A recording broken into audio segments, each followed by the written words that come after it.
Hi everybody, I'm making hot cross buns today, seeing as it's Easter. And I just thought I'd show you.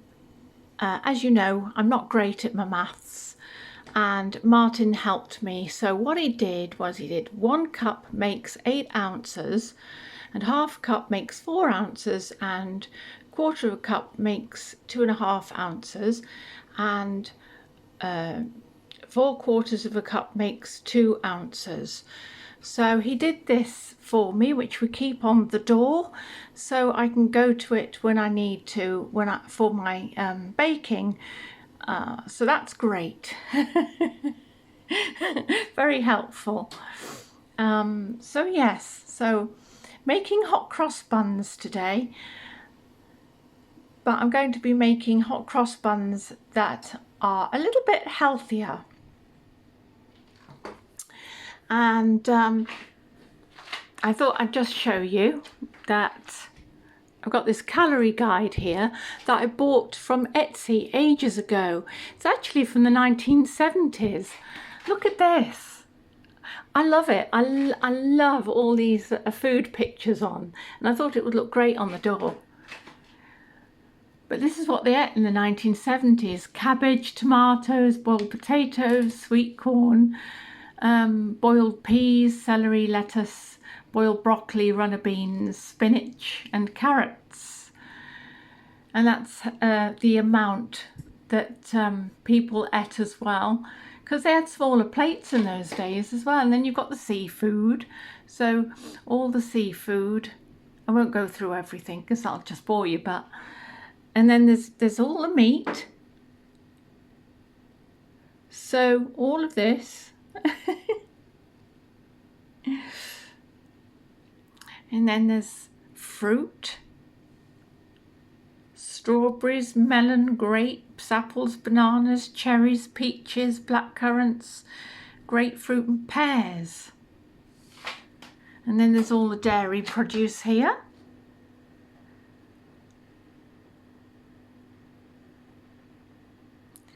Wensleydale cheese. So they had a lot of that in the 1970s. Wensleydale cheese. And beverages. So it's black coffee, light ale, dry wine, sweet cider, sweet wine, whiskey, tomato juice, whole orange juice and grapefruit. So they actually ate very healthily, didn't they, in the 1970s? So yeah, so I thought that would be good on the door.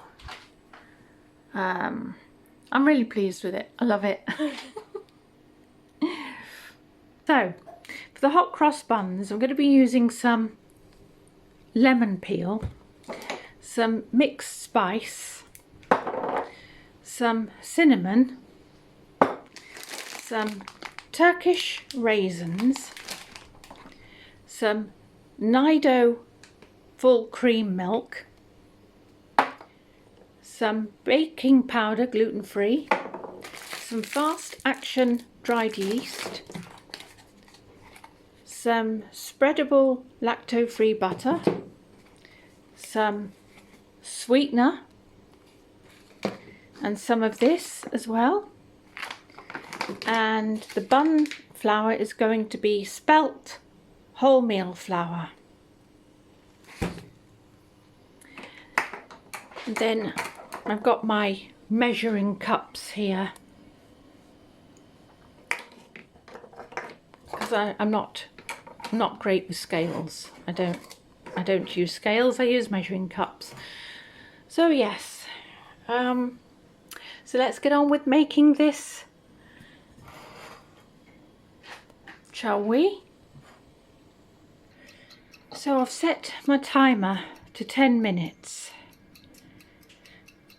because it's now in a warm place in a jug in the airing cupboard, waiting for the yeast to froth in the milk. It has to be lukewarm for it to bubble. What I've also done as well, I have put some sugarly into the jug with the milk, the lukewarm milk and the yeast to help it along. It's really good, this stuff. I tend to have it on strawberries. It's delicious on strawberries with yogurt or cream. Lovely. It's just like sugar, but without the calories and carbs. So yes, waiting now for the next part. So I'll be back soon. Oh, so I used half a pint of this milk. So you just put it in a jug and you mix it up. It's got a nice creamy taste, and that's why I'm using that. Whole milk. Whole milk also has less sugar in it as well. It's going to be lovely because it's going to have all these lovely spices in, cinnamon, mixed spice. It's very exciting. Yes. So back soon, everybody. What I've done is I put the spelt flour into the bowl with some sugarly and some of this sweetener. So we're just waiting now for the yeast to bubble in the lukewarm milk, and then I'm going to be pouring that into this. Right, so Martin tells me that 450 grams is 1 cup and 1/4 cup. Well, I've already put 1/4 cup of flour into here, and I've just added another 1 cup here. So I thought it looked like it didn't have much flour in it. I feel a lot better now about this recipe. Ah. Okay.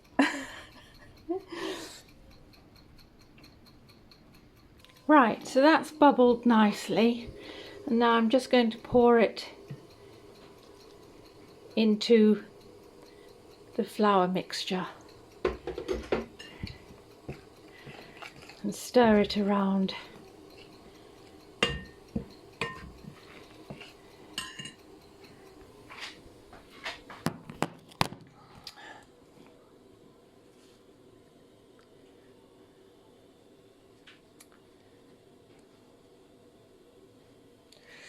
Right, I'm going to use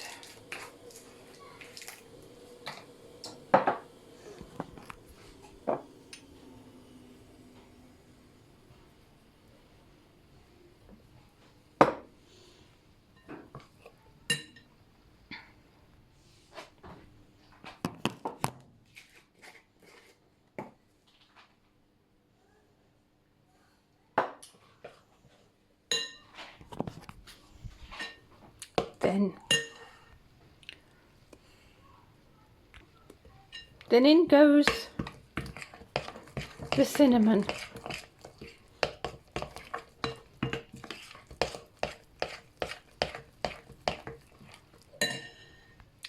So I've put in the lemon zest.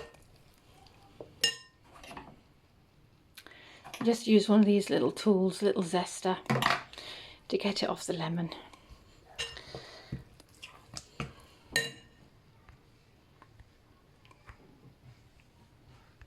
So I'll put the raisins in now. Now we're going to do the next part of this. So in goes the melted butter.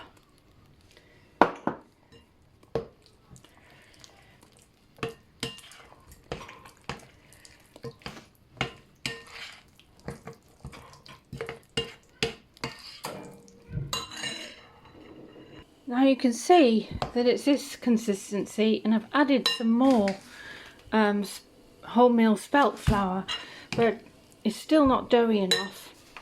So what I'm going to do is I'm going to add some of this. I'm going to make it more nutritious anyway, and oat bran.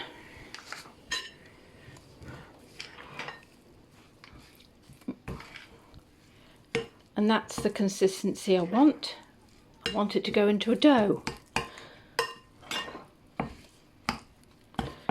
I'm pleased with that.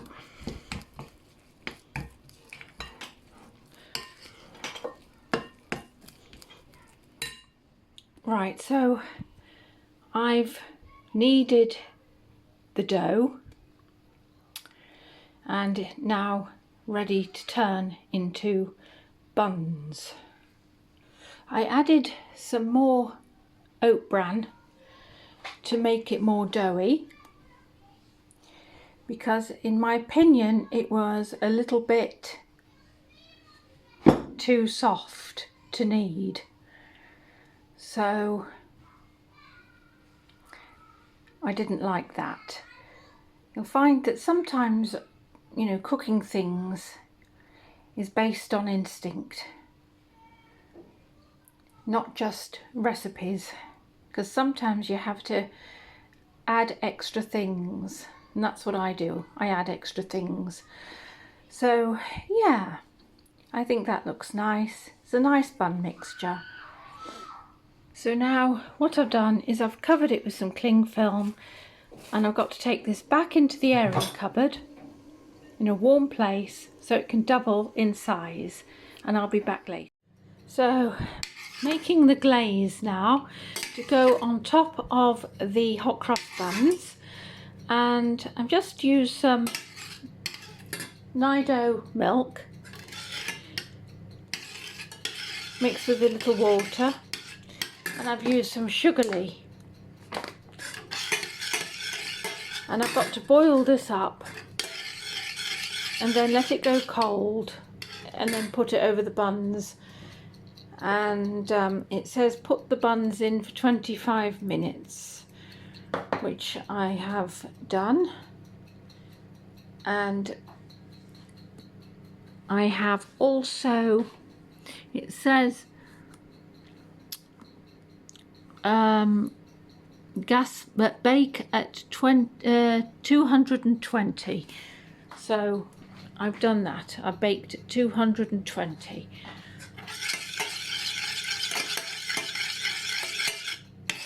So I'm just boiling this up now. So it'll be a nice sweet glaze. Put a bit more in, I think, and keep it sweeter. There we go. I think I'm going to put a little bit of arrowroot in this actually. That's what I'm going to do. So as you can see, the arrowroot which I put in is now thickening the glaze. And keep stirring. I'm just going to turn the heat down. Keep stirring.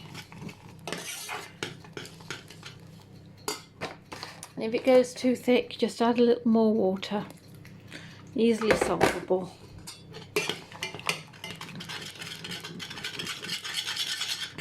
Stir it really quickly, get the lumps out of it. Take it off the heat.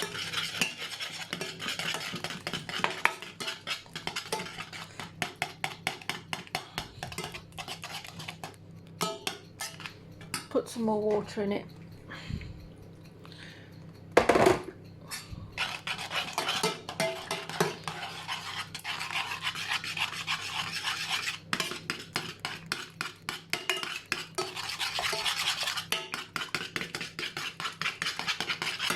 Oh, the pan's swirling around as I'm stirring.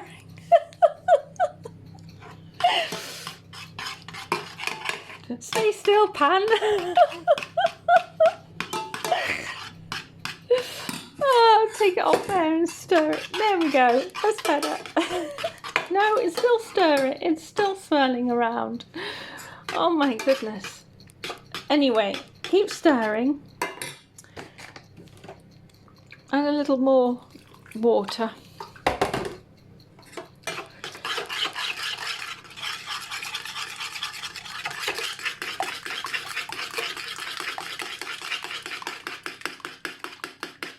That's it. Get all the lumps out of it.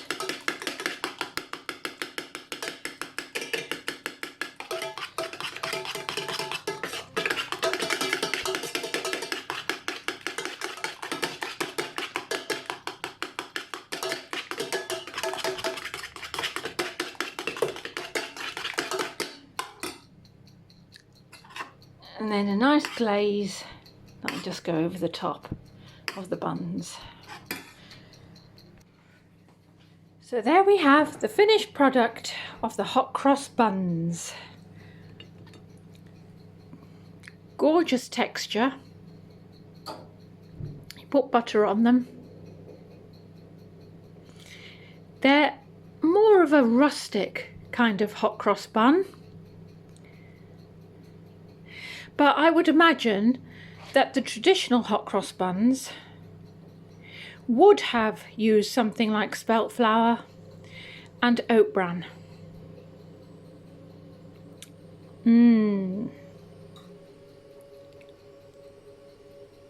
Warm and tasty out of the oven. And that's the glaze that is over them now. And that will dry into like a kind of icing sugar effect. So I hope you enjoyed this little video, everybody, and happy Easter to you all. And lots of love, and see you in the next video.